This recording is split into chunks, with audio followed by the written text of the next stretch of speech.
buenas noches, me da mucho gusto que nos acompañen a su canal de la Iglesia del Tercer Día, y el día de hoy tenemos la oportunidad de tocar un tema que a mí en lo personal me apasiona.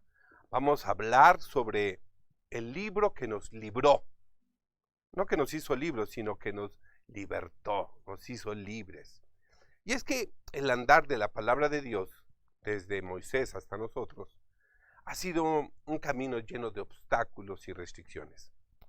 Por esto, el que hoy tengamos la bendita oportunidad de poder tenerla entre nuestras manos, leerla y creerla, compartirla y vivirla, es motivo de reconocimiento y agradecimiento a nuestro Dios, Señor y Rey. En el principio de los tiempos era el verbo, no solo la palabra, era el verbo. A mí me gusta cuando leo en esta versión, en el principio era el verbo, es decir, la palabra que da acción a la oración.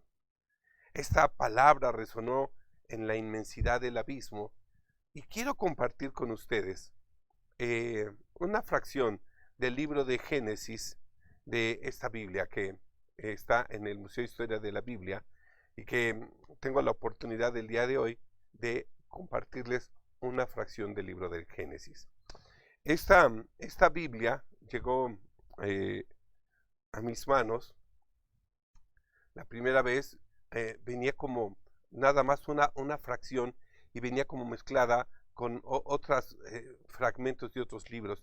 Y cuando yo la leí, me fascinó y me di a la tarea de buscarla hasta que tuve la oportunidad de conseguirla. Y el día de hoy vamos a compartir una fracción del libro de Génesis, de las primeras bellezas del mundo, la Santa Biblia, escrita por Juan Justo Huguet. Así que, bueno, pues acompáñenme, vamos a leerla. Esta es una Biblia que narra episodios, dialogada, es una obra de arte. Y así empieza. Dice: Dios creó en 6 días el cielo y la tierra, y todo cuanto en esta existe, con el solo poder de su voluntad y la eficacia de su palabra. Nada tenía en un principio forma fija, todo se hallaba confundido y diseminado, todo se hallaba en completo desorden. No había antes ni cielo, ni tierra, ni agua, ni luz, ni aire, todo era vacío. Solo existía la eternidad en Dios, cuyo soplo divino debía animarlo todo. Y dijo Dios: sea hecha la luz, y fue la luz. Y vio Dios que era buena la luz, y separó la luz de las tinieblas, y llamó a la luz día y a las tinieblas noche, y fue el primer día. Día solemne con el que Dios quiso dar del tiempo una medida y atestiguar su divina omnipotencia. Día solemne en el que Dios quiso dar la primera prueba de su amor infinito. Día solemne en el que el supremo artífice quiso acreditar su incomparable maestría, abriendo los cimientos de su prodigiosa obra. Día solemne, grandioso día, brotó la primera chispa que encendió la llama de la vida. La materia inerte se estremeció, sacudiendo el sueño de la nada, y los átomos esparcidos en el espacio se apresuraron a saludar con su ebullición aquella luz vigorizadora, mostrándose dispuestos a condensarse a la menor indicación suprema. Está impresionante, ¿verdad? Hermoso. Y cuando yo lo leo digo, ¿qué es esto? ¿Cómo lo inspiraron? Y esta es la pregunta. ¿Quién inspiró a Juan Justo Huguet a escribir este episodio del Génesis? Bueno, la respuesta es muy clara. Dios el Padre, por medio del Espíritu Santo, que nos revela la obra de su Hijo. Veamos lo que nos dice el apóstol Pablo en la segunda carta de Timoteo, capítulo 3, versículo 6, y se lo voy a leer en la versión Dios habla hoy. Dice: toda escritura está inspirada por Dios y es útil para enseñar y reprender, para corregir y educar en una vida de rectitud. Ahora bien, el Espíritu de Dios nos guía a toda verdad, y Jesús es el camino y la verdad y la vida.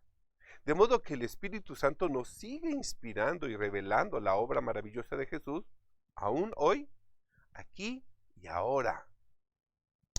La Biblia se hace texto gracias a la compilación que hizo Moisés también de la tradición oral. Antes de Moisés, la palabra se transmitía de boca en boca. En el judaísmo existe la Torá oral y la Torá escrita. Ambas fueron dadas a Moisés por Dios en el monte Sinaí, por supuesto. Todo precepto, toda interpretación, toda filosofía judaica se desprende de esas dos fuentes. La Torá escrita permanece como siempre ha sido a través de los rollos de la Torá que se encuentran en cada sinagoga. Sin embargo, la Torá oral consiste en enseñanzas diseñadas para ser transmitidas de padres a hijos, en su lenguaje familiar, coloquial y de acuerdo a la oportunidad de enseñarla que se les presente. Se admite que podría haber llegado a sufrir algún cambio mínimo con el tiempo. Había una prohibición explícita de escribirla, pero debido a la persecución que vivieron todos los sabios judíos en la diáspora, se corrió el riesgo de perder toda la Torá oral y sus enseñanzas.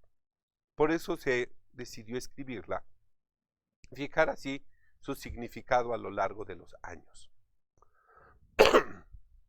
El resultado es lo que conocemos actualmente como Talmud. El Midrash es también la enseñanza de las tradiciones orales escritas. Es la manera en cómo se explica. Pues entonces forma parte de la Torá oral. Son enseñanzas contadas en forma de historias que explican pasajes y leyes expresadas en la Torá, que es la ley. En fin, se encuentran por toda la literatura judía y fundamentalmente en el Talmud. Así como el Midrash toma elementos actuales para ejemplificar de un modo comprensible los textos antiguos, así también hoy en día existen versiones parafraseadas o actualizadas que permiten ejemplificar más claramente los textos antiguos. Las traducciones de la Biblia han sido numerosas. 450 lenguas de forma completa se han traducido y en más de 2000 de forma parcial, lo que convierte a la Biblia en el libro, o más bien el conjunto de libros más traducidos de toda la historia. Algunas de ellas han sido trascendentales para el desarrollo de las lenguas y las culturas en que se dieron. Y les quiero compartir el día de hoy, aprovechando que estamos en el mes de la Biblia, una porción de este libro, el Salterio español. Les narro rápido la anécdota de este libro. Cuando vamos con el Museo de Historia de la Biblia, que es un museo itinerante, y nos invitaban a algunas exposiciones y llevábamos el museo, presentábamos la historia de la Biblia. Y un día llegó un filósofo a donde nosotros estábamos y me pregunta, pastor, ¿tienes el Salterio en verso y prosa? Y le digo, no, sí he oído hablar de él, pero nunca ha caído en mis manos. ¿Tú lo tienes? Y me dice, sí, yo lo tengo. Oye, pues eso no se debe de quedar guardado, porque ese es un legado para todas nuestras generaciones. ¿Por qué no lo editas de nuevo? Y me dijo, no. Digo, si quieres, préstamelo y yo lo edito. Y me dijo, no. Les digo la verdad, a mí sí me incomodó. Y pasó el tiempo y un día mi amigo, el reverendo José Luis Montecillos, me habla y me dice, mi hermano, ¿sabe lo que tengo en mis manos? No, dime. Tengo el Salterio en español en verso y prosa. No puede ser, en original. ¡Wow! Cuando cayó en mis manos, yo dije, esto no puede ser que sea para un puñado de personas que lo lean. Porque ciertamente fue escrito entre 1797 y 1798. Pero la manera en cómo escribe este hombre es, la verdad, una obra de arte. El autor es Pablo de Olavide, el autor también del Evangelio en Triunfo. Y cuando cayó en mis manos, pues me di a la tarea de transcribir letra por letra y hacer una nueva edición del Salterio Español, que es este libro editado por la Iglesia del Tercer Día y el Museo de Historia de la Biblia. Así que acompáñenme, vamos a leer este riquísimo salmo. Está en verso y prosa. No soy muy bueno para leer verso y prosa, pero voy a hacer mi mejor esfuerzo. El Salmo 22, para muchos también conocido como el Salmo 23. Dice así: el Señor me gobierna y me dirige, así nunca podrá faltarme nada.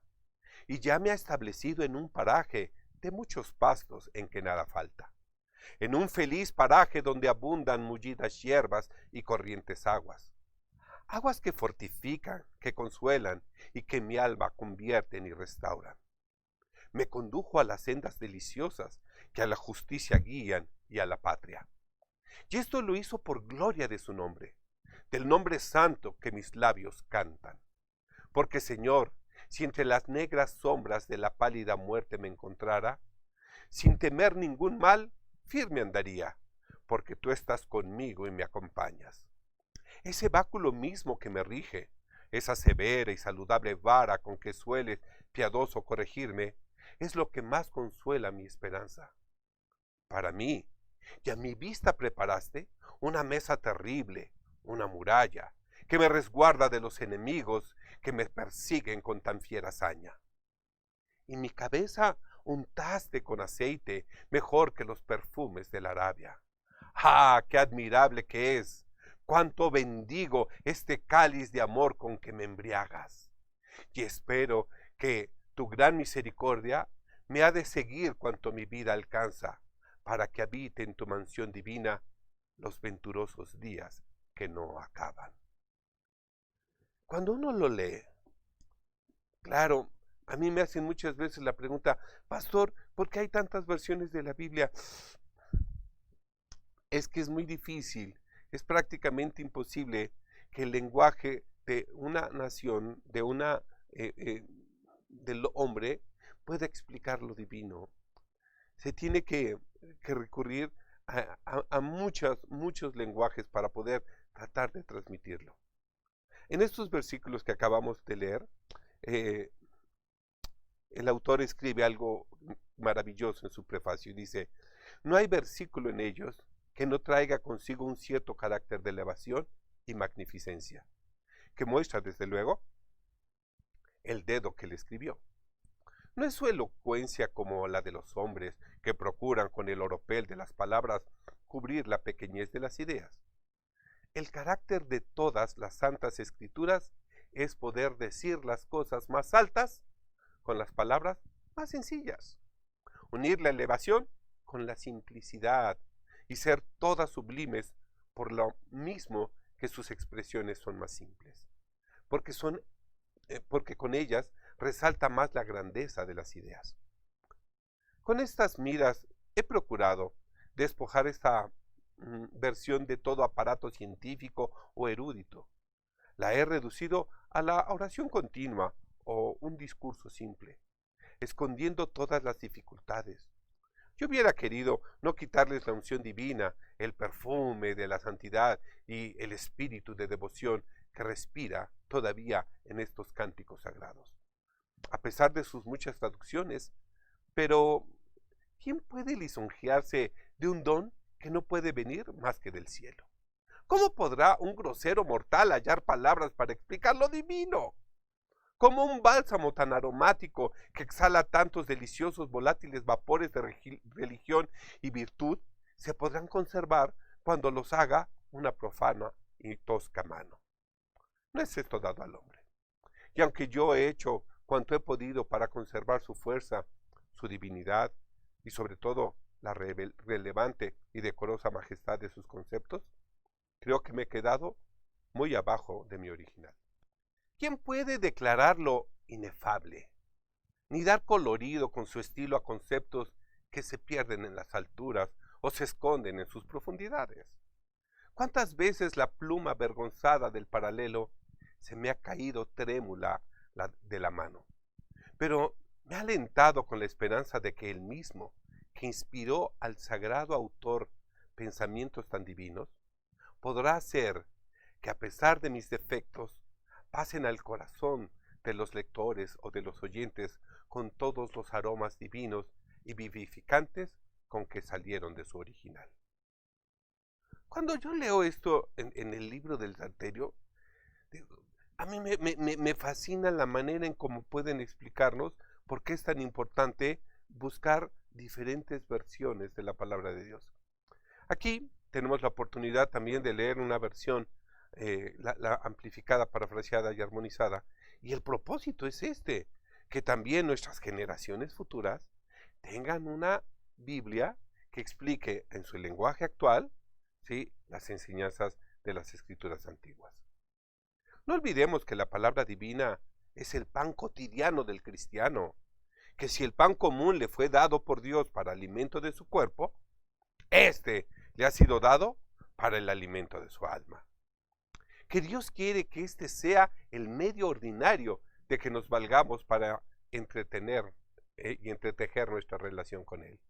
Mientras estamos en la tierra, que por eso el Espíritu Santo ha dictado a los sagrados escritores todo lo que nos era necesario para la conducta de nuestra vida. Y que quizá también por eso puso en el rey David, en tantas situaciones diferentes, en las que los puso como pecador y penitente, también lo puso en tribulación y combatido, y en tantas otras, para que con su ejemplo y sus ruegos aprendiésemos a recurrir al cielo en todos los mismos casos en que nos podamos hallar. Acordémonos de que todos los santos no han tenido otra guía, que como decía el mismo David, la palabra divina era la luz que alumbraba su camino. Sé que ustedes están diciendo, léanos otro pasaje, pastor. Y bueno, les voy a leer también del Salterio. Tienen que, por favor, leerlo y lean el Cántico de Moisés. Y vamos a leer el Salmo 71, que es una obra de arte. Insisto, es en verso y prosa. Voy a hacer mi mejor esfuerzo. Así que, Salmo 71, en el Salterio en español, en verso y prosa. Árbitro soberano, Rey de reyes, monarca universal de los monarcas, a Jesús nuestro Rey, pues Hijo es tuyo, envía ya a su pueblo que lo aguarda. Que venga a dominar a toda su gente y justifique al fin a su nación santa, con aquella justicia compasiva que sus merecimientos nos traspasan. Que juzgue con rigor al orgulloso, que por sus propios méritos exalta, y salve al pobre humilde que se acoge a su misericordia soberana. Que venga a establecer su santa iglesia, esa divina y superior montaña que en su seno recoge los influjos que con pródiga mano le derrama. Que sus ministros sean las colinas que depositen en sus cimas altas las aguas con que el cielo las fecunda y en los humildes valles las repartan. Que la sangre preciosa del Cordero, que tu piedad entre sus manos guarda, viertan entre nosotros y nos curen de las muchas dolencias que nos gravan. Que nos laven con ellas nuestras culpas, que obtengan el perdón de nuestras faltas. Que contigo, Señor, nos reconcilien y que nos hagan recobrar tu gracia.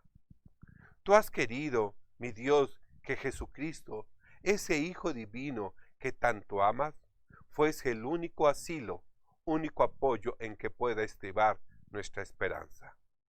Que venga pues, y que con él nos vengan la luz del corazón, la paz del alma.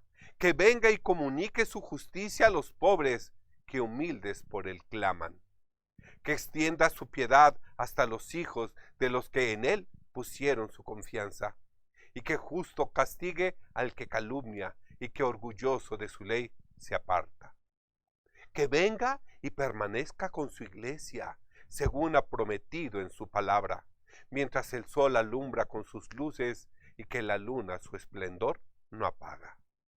Que hasta el fin de los siglos la proteja, iluminando con sus luces claras a las generaciones que nacieren y a las generaciones que ya pasan. Que a todas vivifique y las anime con la lluvia que el vellón restaura, con el blando rocío de la aurora que la tierra refresca las mañanas. Entonces nos vendrán con su presencia los bienes que le siguen y acompañan, y el mundo gozará mientras exista de la luz, de la paz y la abundancia. De un mar a otro extenderá su imperio, desde los ríos que la tierra bañan, a las cumbres más altas de los montes y a los confines que la tierra marcan. Pero, ¿cuánto mayor será el influjo de su feliz reinado con nuestras almas, que sujetas al yugo del pecado, del demonio, eran míseras esclavas?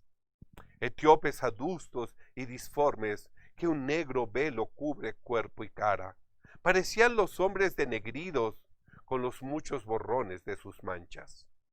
Mas apenas la sangre del cordero, con su contacto los delitos lava, cuando sus almas antes denegridas, más que las nieves resplandecen blancas. En su presencia humildes se postran para ofrecerles sus rendidas gracias, y hasta sus enemigos sometidos besan la tierra que pisó su planta. Los reyes de Tarsis, del mundo todo, las islas, las regiones, las comarcas de Arabia, de Saba, del universo sus dones traen y su gloria cantan.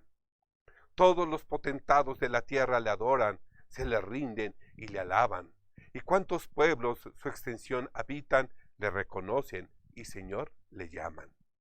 Porque ha librado al débil de la dura opresión con que el fuerte le avasalla, y al pobre, que otro auxilio no tenía, socorre con el suyo y le acompaña.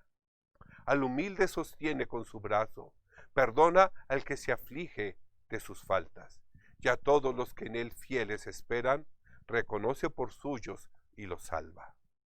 Los liberta de usuras injustas, de toda iniquidad que los maltrata, y su nombre que el mundo desestima, es precioso a sus ojos y le exalta. Vivirá eternamente, desde lejos le vendrán a ofrecer oro de Arabia, le adorarán y cantarán su gloria, con himnos gratos, bendiciones santas. Firmamento será sobre la tierra, porque cubre a los suyos, los ampara, y cogerá como fruto altas virtudes que los cedros del Líbano aventajan. Se verá que los fieles a su iglesia vienen como una ciudad que se levanta. Parecerán como las muchas hierbas que el campo adornan y la tierra esmaltan. Bendito sea pues su excelso nombre, ese nombre que a todo sobrepasa y cuya inmensa gloria más durable será que el mismo sol que le retrata. Benditas son en él todas las tribus, las naciones y los pueblos que le aman, que su nombre pronuncian con respeto y que canta su gloria cuando cantan. Bendigamos al sumo, omnipotente Dios de Israel, que con su mano sabia y con su inmensa virtud solo hacer pudo tantos prodigios, maravillas tantas. Que ese himno del amor dulce se entone con ardor tierno en la celeste patria, que también la tierra que llena su alta majestad, así se haga. Bien, hoy nada más he compartido 2 libros del Museo de la Biblia, del Museo de Historia de la Biblia, y 2 fracciones. Y créanme, tener oportunidad de leer versiones de las Sagradas Escrituras vienen y enriquecen nuestro entendimiento de la Santa Palabra. Creo que ya hasta estoy hablando en prosa. Bien, no me resta más que decir que la gracia del Señor nos acompaña, que el Señor los bendiga y los guarde, y que así sea hoy y siempre. Amén y amén. Esto de tarea se los dejo. Hasta luego.